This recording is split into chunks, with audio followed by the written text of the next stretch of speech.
नमस्कार साथियों, मैं नवीन कुमार और आज हम बात करने जा रहे हैं हरियाणा की एक और महत्वपूर्ण विधानसभा सीट के बारे में। और इस विधानसभा सीट का जिक्र सुनते ही हरियाणा सहित पूरे देश की राजनीति में एक शख्सियत का नाम सामने आता है और वो है विनेश फोगाट का। विनेश फोगाट हरियाणा सहित पूरे देश में अपने जो यहाँ पर एक तरह से जो उनका एक विरोध प्रदर्शन था, जो WFI के पूर्व चेयरमैन थे उनके खिलाफ, साथ ही साथ वो अब ओलंपिक में जिस तरह से डिस्क्वालीफाई हुई, तो उसके कारण उनकी इस विधानसभा सीट का जो नाम है वो लगातार चर्चा में रहा, अखबारों सहित टीवी पर भी और देश विदेश के जितना मीडिया हाउस हैं उन पर भी। लेकिन इसके साथ साथ यहाँ पर एक चीज और यहाँ पर मायने रखती है और वो है यहाँ पर इस विधानसभा सीट पर खाप पंचायतों का प्रभुत्व, जो पिछले काफी लंबे सालों से यहाँ पर लगातार एक तरह से मजबूत है, बना हुआ है। और इसका सबसे बड़ा उदाहरण यहाँ पर देखने को मिला था 2019 के विधानसभा चुनाव में, जब यहाँ पर बीजेपी के साथ साथ कांग्रेस और हरियाणा की नई उभरती हुई पार्टी जेजेपी के कैंडिडेट को धराशायी कर दिया एक निर्दलीय उम्मीदवार ने। और निर्दलीय उम्मीदवार का नाम था सोमवीर सांगवान, जिन्होंने 2019 के विधानसभा चुनाव में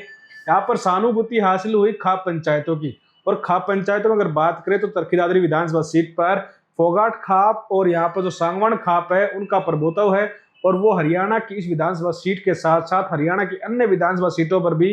हरियाणा के जो अन्य खापे हैं उनके साथ मिलकर चलते हैं। और ऐसा देखा गया है हरियाणा में किसान आंदोलन के समय, महिला पहलवानों का जब यहाँ पर जो आंदोलन चल रहा था उसके समय, और उसके बाद यहाँ पर जब विनेश फोगाट का हरियाणा में स्वागत किया गया, दिल्ली एयरपोर्ट से उनको हरियाणा में लाया गया, तब भी उनका जो एक तरह से जो योगदान था खाप पंचायतों का वो बहुत बड़ा था और स्मरणीय था। लेकिन अगर बात करें यहाँ के विधानसभा चुनाव की, तो विधानसभा चुनाव में यहाँ पर बीजेपी और कांग्रेस के लिए यहाँ पर जो कैंडिडेट हैं उनका चुनाव काफी आसान है। ऐसा इसलिए क्योंकि कांग्रेस पार्टी कहीं ना कहीं अब की बार 2 या 3 जो प्रमुख चेहरे हैं इस विधानसभा सीट से उनके पर विचार कर रही है। साथ ही बीजेपी के लिए यहाँ पर सतपाल सांगवान और बबीता फोगाट 2 प्रमुख चेहरे हैं जिनके ऊपर वो यहाँ पर इस चुनाव को लड़ना चाहती है। ऐसा इसलिए क्योंकि यहाँ पर 2019 में सतपाल सांगवान ने जेजेपी पार्टी की तरफ से चुनाव लड़ा था, लेकिन उनको यहाँ पर जीत मुकम्मल नहीं हो पाई। तो वहीं बबीता फोगाट ने बीजेपी की तरफ से चुनाव लड़ा था और वो तीसरे पायदान पर रही थी। और जो यहाँ पर जीते थे वो थे सोमवीर सांगवान। और सोमवीर सांगवान के बारे में आपको बता देते हैं, वो निर्दलीय थे, यहाँ पर एक समाज सेवी के तौर पर एक तरह से उनकी जो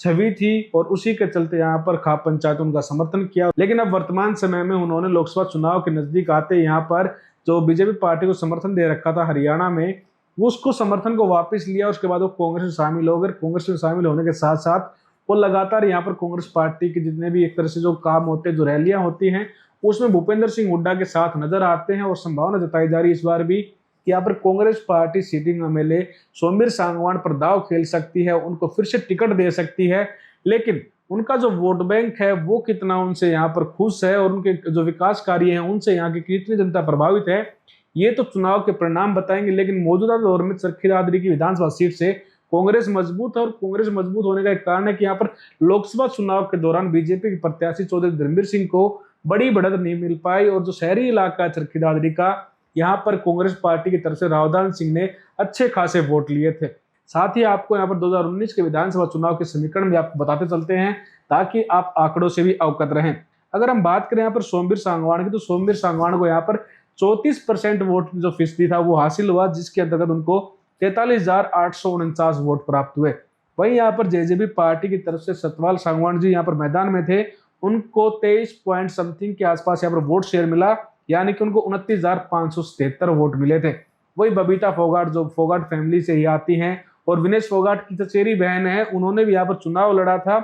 तो उनको यहाँ पर 24,786 वोट मिले थे, यानी कि उनको मिला 19.54% वोट शेयर यहाँ पर। और अगर इससे पहले अगर हम जाएं 2014 के विधानसभा चुनाव पर, तो यहाँ पर राजदीप जी ने 43,400 वोट लेकर यहाँ पर जीत हासिल की थी, यानी कि वो आईएनएलडी के प्रत्याशी थे 2014। यानी कि इस सीट पर आईएनएलडी का प्रभाव रहा है। और कहीं ना कहीं एक समय पर यहाँ पर जेजेपी पार्टी को यहाँ पर जो फोगाट सिस्टर्स हैं वो एक तरह से समर्थन देती थी, लेकिन अचानक से उन्होंने पासा बदला और जो बबीता फोगाट थी वो यहाँ पर बीजेपी में शामिल हो गई थी, उन्होंने उससे भी संन्यास ले लिया था और वो भी लगातार चर्चाओं में थी। विनेश फोगाट के एक तरह से जो आंदोलन था उसको लेकर भी, साथ ही साथ अब विनेश फोगाट जो यहाँ पर जो मेडल की फाइट थी उसमें यहाँ पर डिस्क्वालीफाई हो गई थी। और जो बबीता फोगाट है वो भी लगातार चर्चाओं में रही काफी कारणों से, उन्होंने अपना गेम छोड़कर राजनीति में आई, उन्होंने बीजेपी पार्टी ज्वाइन की। साथ ही साथ जो महावीर फोगाट है, बताया जाता है कि वो भी बीजेपी में ही शामिल हैं और उनकी जो हरियाणा की इस क्षेत्र में राजनीति है वो लगातार एक तरह से जारी है। लेकिन यहाँ पर एक सबसे बड़ी जो बात है यहाँ पर जानने वाली वो ये है कि इस इलाके में अब की बार जो लोकसभा चुनाव हुए थे